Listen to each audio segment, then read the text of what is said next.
주 예수 그리스도로 말미암는 은혜와 평강과 위로와 축복이 사랑하는 성도는 여러분들과 여러분 가정 위에 충만하게 계시기를 주님의 이름으로 축원합니다. 아멘. 미국의 유명한 신학자이자 기독교 윤리학자인 나인홀트 니버라고 하는 박사님이 계세요. 이분이 이런 얘기를 합니다. 개인은 도덕적일 수 있지만 집단은 도덕적이 되기가 어렵다.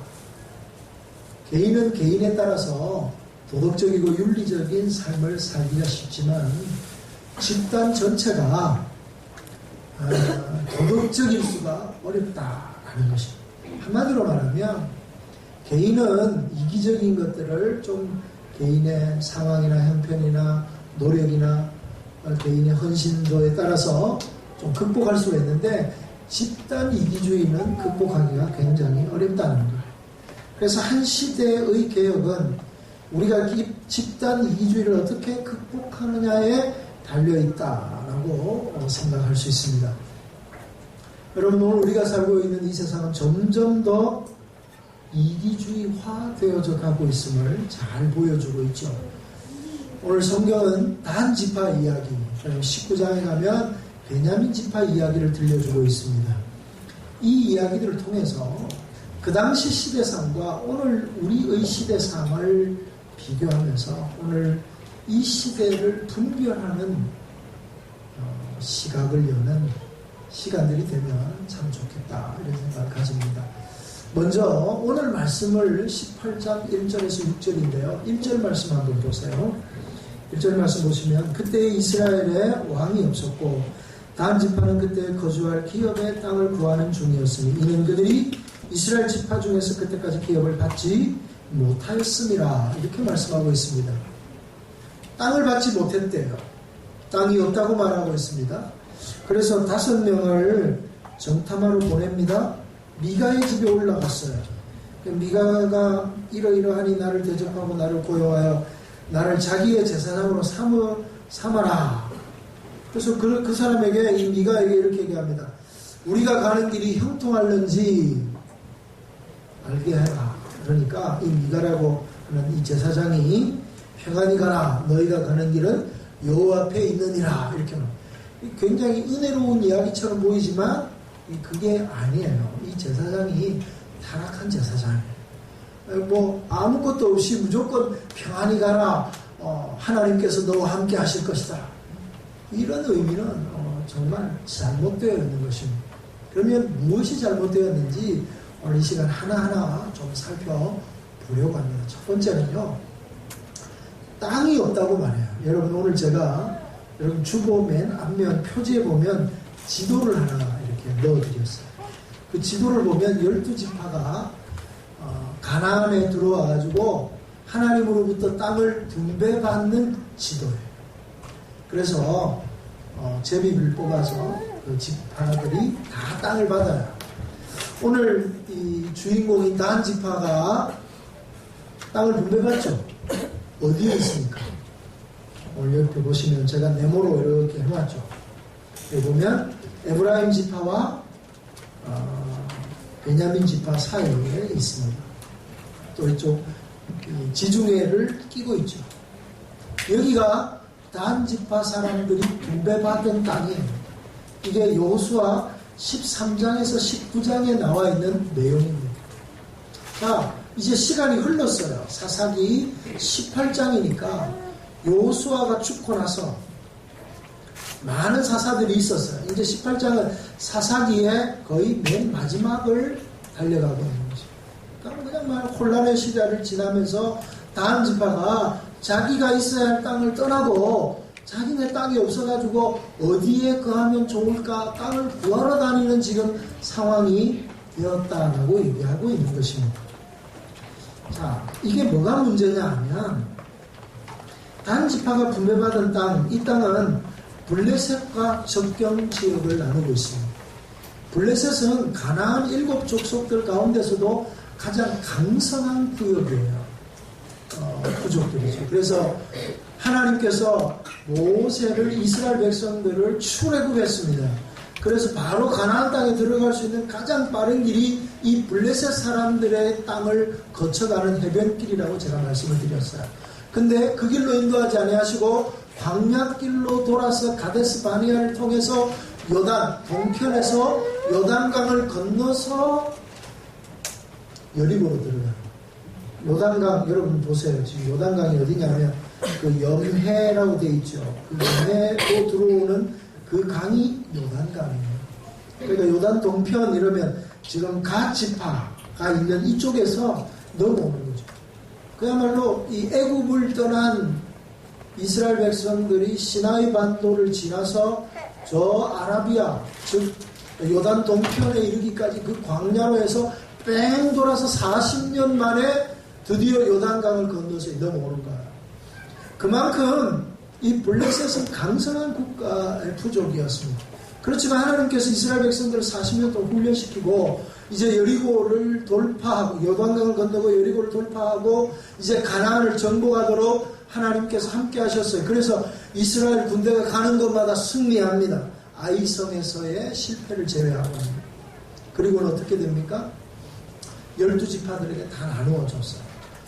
그러면 다 나누어 줄 때 다 정복한 상태가 아니고 이제 어느 정도 남겨둔 거예요. 어느 정도 다 정복했지만 세세하게 정복하지는 못한 거예요. 그래서 각 지파에게 제비를 뽑아서 각 지파대로 분배해서 각 지파가 나머지 지역을 이제 정복해 나가는 거죠. 그런데 다른 지파들은 다 정복하고 자기네들이 기업으로 받은 분배받은 땅을 다 자기네 땅으로 삼았어요. 하나님이 함께 하셨기 때문에. 그런데 다른 지파만은 그러지를 못했다. 왜 못했을까? 이것이 첫 번째 문제예요. 왜 못했냐면 다른 지파 사람들은 싸우기를 싫어했습니다. 피 흘리는 게 싫었어요. 이 사람들은 평화를 사랑해서 싸우지 않은 사람들이 아니라 피 흘리는 게 싫고 희생이 싫고 어려운 길이 싫은 거예요. 그래서 그들과 싸우지 않았어요. 그들을 가장 가까이 있었던 블레셋과 싸우기 싫었고요. 그 지역은 특별히 아모리족 속이라고 하는 강력한 이 비적대들이 있던 곳입니다. 그러다 보니까 이곳에 있지 못하고 그들이 또 그곳에서 떠나서 좀 싸우지 않고 정착할 땅이 어디 있을까 찾으러 다니다가 지금 시간이 흘러가지고 땅 없이 유리방황하는 민족, 유리방황하는 지파가 되고 많은 거예요. 바로 무사안일주의라는 거죠. 쉽게 얘기하면 편한 것을 찾다가 실패한 거예요. 나중에 7절 말씀 보세요. 오늘 읽은 말씀 7절 넘어가면 이에 5사람이 떠나 라이스에 이르니 거기 있는 백성을 본즉 염려 없이 거주하며 시돈 사람들이 사는 것처럼 평안하며 안전하니 그 땅에는 부족한 것이 없으며 불을 누리며 시돈 사람들과 거리가 멀고 어떤 사람과도 상종하지 아니함이라. 그러니까 한마디로 뭐예요? 이 사람들은 편안하게 평화롭게 살고 있는데 이 사람들은 별로 싸우거나 뭐 군대가 있는 지역도 아닌 거예요. 보니까 여기는 우리가 여기 이 땅을 빼앗기는 너무나 쉬울 것 같다. 그래서 이 사람들을 다 내쫓고 불법으로 점유합니다. 이 땅은 하나님이 단 지파에게 주신 땅이 아니에요. 그런데 단 지파 사람들이 자기네들이 받은 땅은 얻으려면 힘들고 이 땅은 쉬운 거예요. 그래서 이 땅을 차지합니다. 불법으로 점거하는 거예요. 불법이라는 거예요. 편안한 것이 죄는 아닙니다. 편리한 것을 추구하는 것이 죄는 아닙니다. 그러나 편리한 것을 추구하다가 정당하지 않은 일을 하게 될 때는 그건 심각한 문제가 되는 것입니다. 하나님이 주신 땅이 아니기 때문에 그렇죠. 여러분 올바른 길을 가려면 어떻습니까?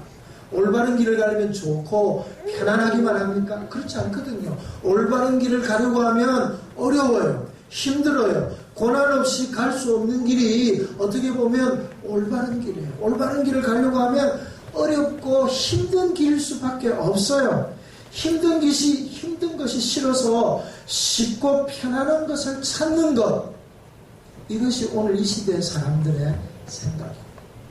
힘든 거 싫어하고 어려운 거 싫어하고 쉽고 편안한 것이 좋다는 거예요. 많은 사람들이 가는 넓은 길이 좋다는 거예요. 오늘 우리 주님이 이렇게 말씀합니다. 나를 쫓아오려거든 자기를 부인하고 자기 십자가를 져야 하느니라. 넓은 길로 가는 자마다 멸망에 이르러나니 나를 쫓는 자는 좁은 길 좁은 문으로 가야 한다고 말씀하고 있습니다. 주님을 따르는 길, 예수 그리스도를 믿는다라고 하는 것, 믿음을 가지고 사는 길은요, 행복한 길을 쫓는 길이 아니에요. 예수 믿는 것은요, 넓고 편안하고 그야말로 아무 일도 없는 무사 안일한 땅을 걸어가는 길이 아니에요. 우리 주님이 걸어가신 길은 골고다의 길이에요. 가시밭 길이에요. 좁은 길이에요. 멸시와 조롱이 있는 길이에요. 손가락질하고 세상이 미워하는 길이에요. 세상이 미워하나 나를 미워한 것처럼 너희도 미워할 것이다. 그러나 두려워하지 마라. 내가 너와 함께 하심이라고 주님이 말씀하셨어요. 예수님을 따라가는 길은 좁고 협착한 길을 걸어가는 길입니다. 쉬운 길을 찾는 길이 아니라 올바른 길을 찾아가는 길이에요. 힘들고 어렵지만 그 길이 진리의 길이기에, 그 길이 생명의 길이기에, 그 길이 하나님이 우리에게 말씀하신 길이기에 그 길로 쫓아가기로 결단하는 거죠. 단지파 사람들은 하나님이 주신 땅, 그 땅을 차지하기 위해서 피 흘려야만 했어요. 희생해야만 했어요. 죽어야만 해요. 누군가가 아파야만 후손들이 그 땅에서 평화를 누리는 거예요. 희생 없이, 눈물 없이, 피 흘림이 없이 편안함은 없습니다. 여러분, 이 땅도 마찬가지로 우리의 믿음의 선배들이, 또 우리의 조상들이 그 전쟁 가운데서 피 흘리고 땀 흘리고 그 수많은 목숨들이 죽어가며 지킨 땅이 이 땅이에요. 그래서 이 땅이 얼마나 소중하고, 그래서 이 땅에 있는 평화가 얼마나 소중하고, 그래서 우리가 이 땅과 이 평화를 지켜 나가는 거예요.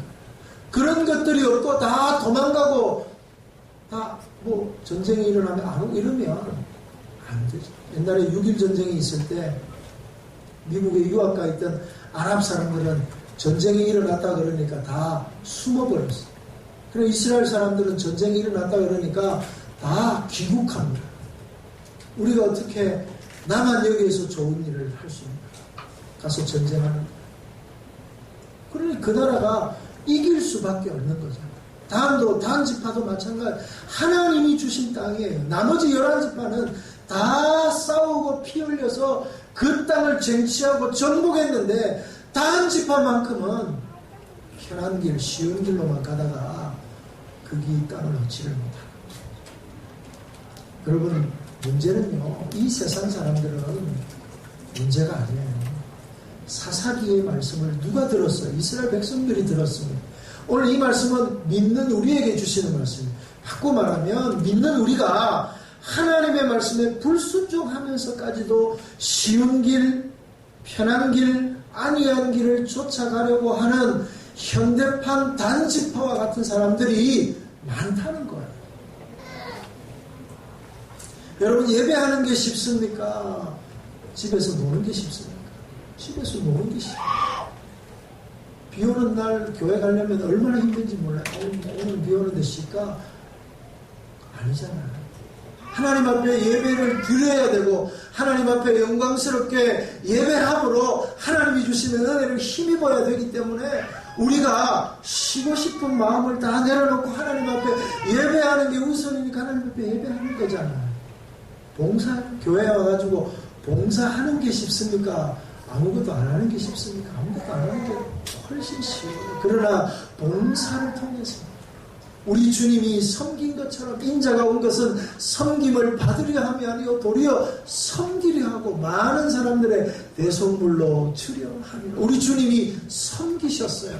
가장 낮은 자리에서 제자들의 발을 씻으셨어요. 그래서 은혜를 받으면, 하나님의 은총을 입으면 더 많이 섬기고 더 많이 봉사하고 더 많이 사역하는 자리에 우리가 나아가게 되어 있는 것입니다. 전도하는 게 쉽습니까? 안 하는 게 쉽습니까? 전도하면 사람들이 우리를 멸시하고 너만 잘 믿지 뭐 나인데까지 이런 얘기 하잖아요. 그럼에도 불구하고 주님 앞에 말씀을 전해야 되는 거예요. 전하는 자가 없이 누가 들으리요.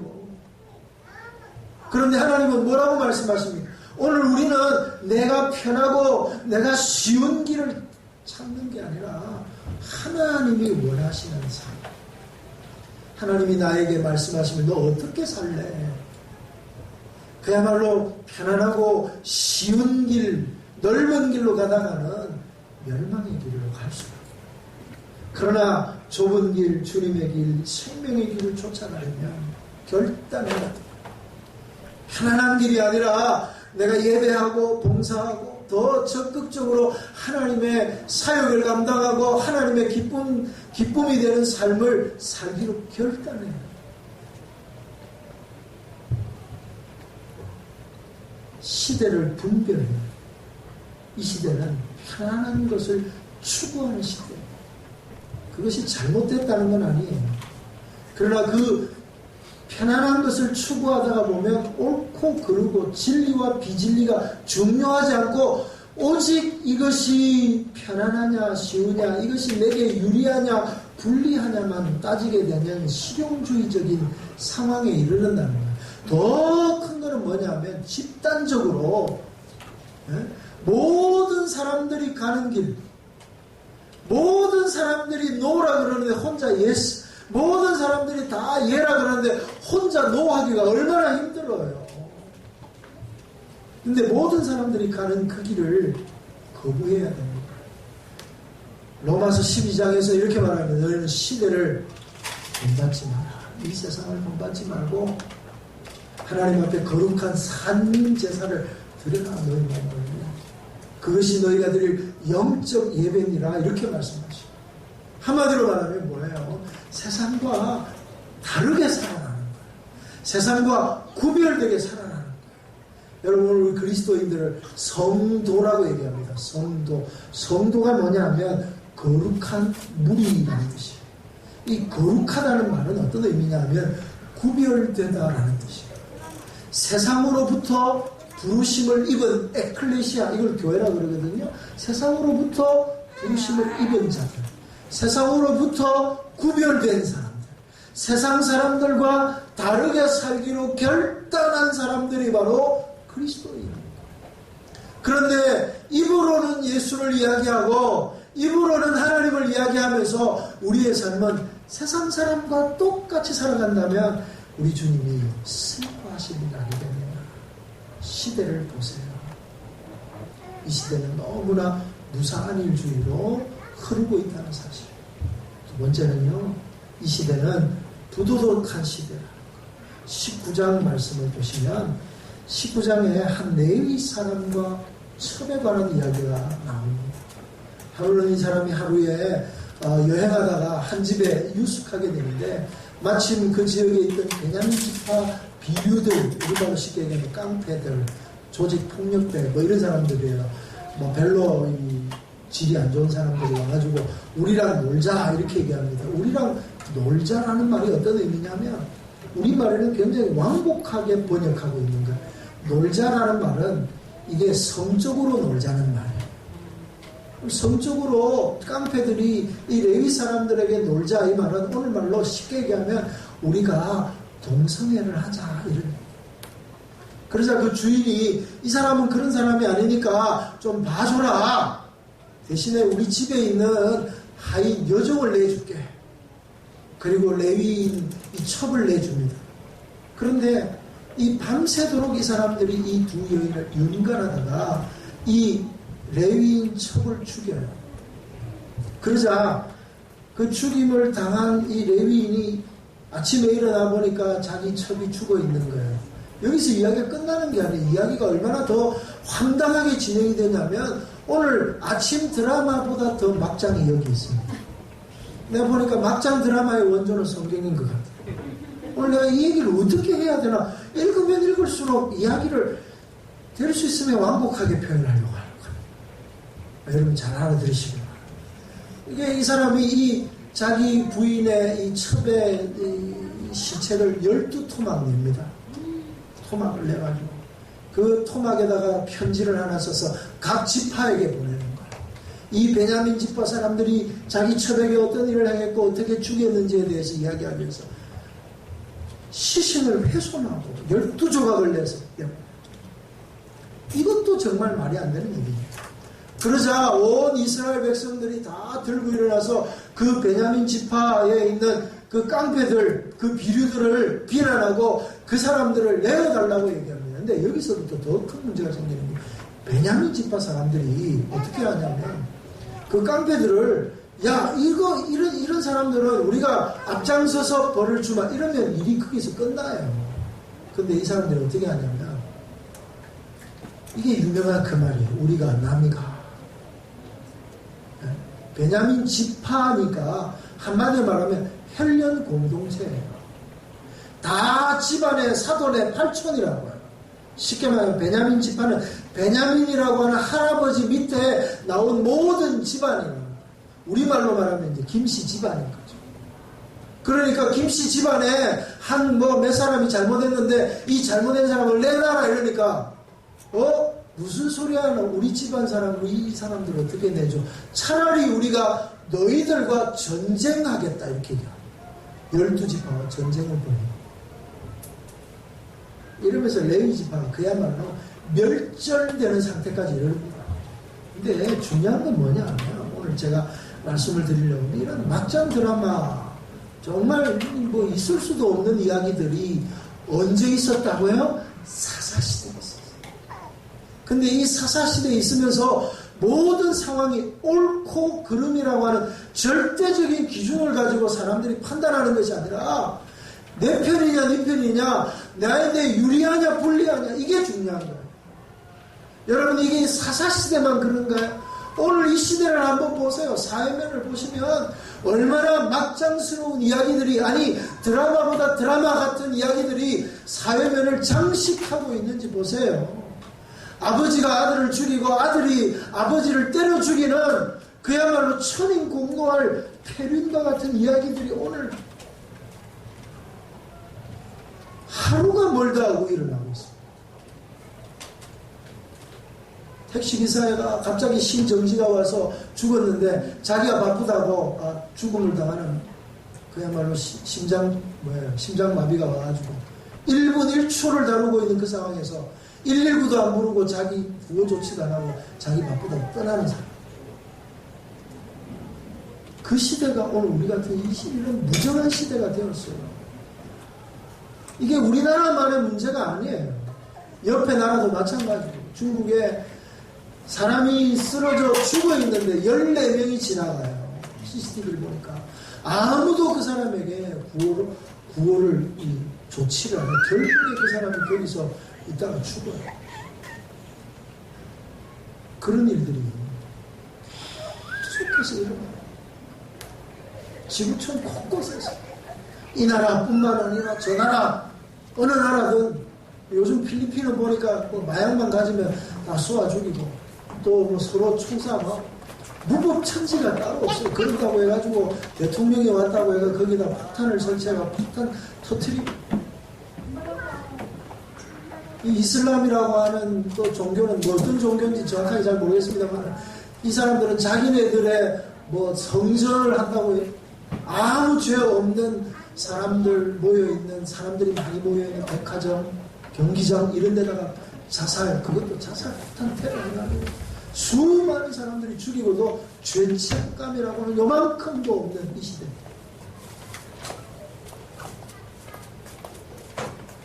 악을 합리화하고 부도덕을 합리화하고 도덕적 가치관이 무너져 있는 이 시대. 동성애가 죄라고 얘기하면 그것이 오히려 손가락질을 받는 이 시대.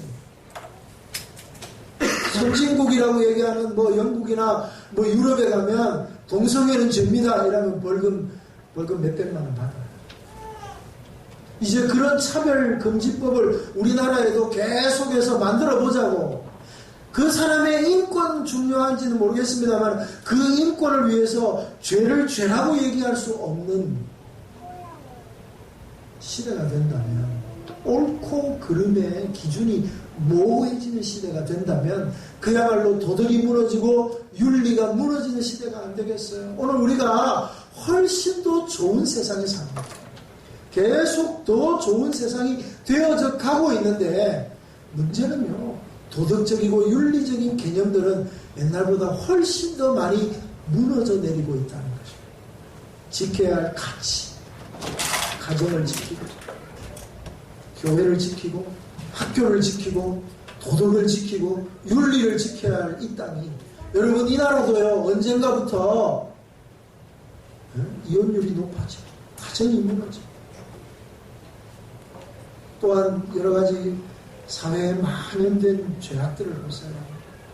이게 사회 지도층으로부터 모든 계층, 남녀노소를 불문하고, 더 문제는 그렇게 죄를 지어도 부끄러운 줄을 몰라요. 내가 김영란법인가요? 3만 원 이상 받으면 잡혀간다는 거죠. 그런 법을 만들어야 될 상황까지 왔다는 거예요. 그만큼 지금 오늘 우리가 살아가고 있는 이 시대는 도덕적 가치가 상실되어져 가는 시대다.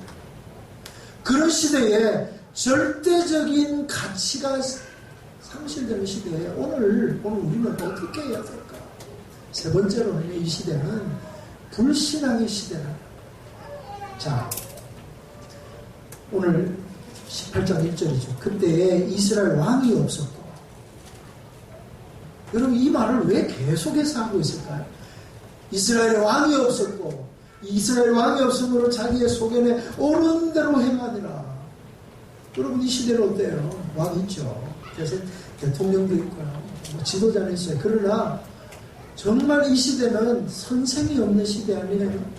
이 시대는 지도자가 없는 시대예요. 이 시대는 정신적으로 사람들의 마음을 탁 잡고 있는 어떤 주도적인 사상이나 주도적인 지도자가 없는 시대예요. 그래서 각 사람이 각자 옳은 대로 행해요. 각자. 자기 생각이 제일 옳아요. 누가 뭐라 해도 아무 소용없고, 근데 각자 옳은 대로 행하다 보니까 중구난방, 아무것도 안 돼요. 근데 더 중요한 것은요, 왕이 없으므로라는 말이 어떤 의미냐면, 이스라엘 나라는 하나님이 다스리는 신정국가. 신정국가에 왕이 왜 필요해요? 여기서 왕이라는 말은 그야말로 하나님을 말하는 거예요. 하나님이 이스라엘 백성들을 다스리는. 근데 이스라엘 백성의 왕이 없으므로, 이 말은 이스라엘 백성들이 하나님으로 인정하지 않는 거예요. 하나님을 왕으로 인정하지 않는 거예요. 하나님을 온전히 신뢰하지 않는 시대가 됐다는 거예요. 입으로는 하나님을 얘기합니다. 나를 제사장 삼아라, 평안히 가라, 여호와께서 너와 함께 하실 것이다 라고 하는 종교적인 미사 요구는 그의 입술을 통해서 그야말로 술술술 나오지만 그의 삶은 전혀 성경적이지 않았다는 거예요. 하나님의 말씀과 전혀 동떨어져 있다는, 하나님이 주신 땅이 아닌 다른 땅에 가가지고 이 땅에 가면 되겠느냐라고 묻는데 하나님께서 복을 주신다라고 이야기하는 제사장은, 선지자는 거짓 선지자죠. 하나님의 말씀을 제대로 안 가르치고 있는 거예요. 조지 바나라고 하는, 오늘날 말하면 이 여론조사, 설문 여론조사에 가장 최초로 한 사람이 이 조지 바나라고 하는 사람. 이 사람이 미국에서 미국인들을 상대로 이렇게 물었습니다. 당신은 하나님을 믿습니까? 그러니까 미국인들 78%가 나는 하나님 믿습니다, 이렇게 대답을 했다가, 근데 다시 질문을 좀 바꿔서 물었습니다. 그러면 당신의 삶 속에 절대적인 가치관대로 살려고 합니까? 물으니까 28%만이 예라고 대답했다. 이게 무슨 말이냐면 78%는 하나님을 믿는다고 얘기해요. 그런데 28%만이 하나님 말씀대로 산다는 거예요. 하나님을 믿는다는 것이 관념적인 거예요. 하나님 믿는다는 것이 생각 속에만 있는 거예요. 하나님 믿는다는 것이 어떤 의미로 맹목적인 것만 있는 거예요. 여러분, 미국이라는 나라를 우습게 여기면 안 돼요. 미국이라는 나라가 영화 보면 맨날 치고받고 싸우고 총기가 안 싸우고 질서가 없는 나라인 것처럼 보이지만 안 그렇습니다. 그 나라는 굉장히 신실한 나라예요. 생각보다 훨씬 믿음의 이 뿌리가 깊은 나라들이고요. 이 기독교 영성이 얼마나 깊이 뿌리 내려 있는지 몰라요. 기독교 신앙, 기독교의 문화유산이 뿌리채 있는 나라, 또 특별히 청교도 신앙을 이 미국의 건국정신, 아주 뿌리에 깔고 있는 나라가 미국이라는 나라예요. 근데 우리나라는 어때요? 이제 기독교가 들어온 지 120년, 130년밖에 안 됐어요. 교회 수가 많다고 해서 우리가 미국의 영성을 뛰어넘는다. 불가능한 일입니다. 그런데 그런 나라에서조차, 그런 나라 성도들조차 정도라면 우리는 어떨까요? 여러분, 우리는 어떻다고 생각하세요? 교회를 다니는 사람이 20%예요. 하나님을 믿는다라고 얘기하는 사람들이 20%라고. 근데 그 중에서 성경적인 가치, 절대적인 가치를 자신의 삶의 유일한 표준으로 삼고 하나님의 말씀대로, 성경대로 살기로 결정한 사람은 얼마나 될까요? 하나님을 믿기는 믿는데 분명히 하나님을 안 믿는 사람들이 아니에요. 교회는 출석하고 하나님을 믿는데 삶의 현장에서는 하나님이 없는 거예요. 이런 사람들을 우리는 실천적 무신론자들이라고 얘기합니다. 하나님은 믿어요. 그러나 세상의 삶 속에서는 하나님 없는 것처럼 사는 거예요. 교회 와서 예배 드릴 때는 하나님을 믿어요. 그런데 직장에 가고 가정에 가고 자기가 속해 있는 사회에서 살 때는 하나님 없는 사람처럼, 아니 하나님 없는 사람과 하등 다름없이 똑같이 살아가요. 입으로는 그리스도인이라고 얘기하지만 행동으로는 하나님을 부인하는 사람들이 얼마나 많은지, 오늘날 교인들 가운데 얼마나 많은 사람들이 진지하게 신앙인답게 살려고 노력하는가. 시대를 분별하고 시대를 본받지 않고 시대를 역행하는 한이 있다 할지라도 하나님 말씀대로 살려 하는가.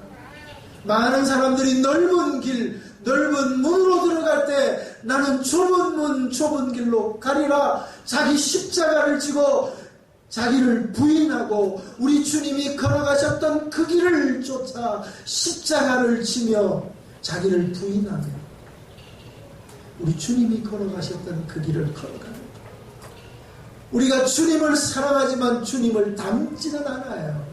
주님을 사랑하지만 주님을 닮아가는 것은 포기해요.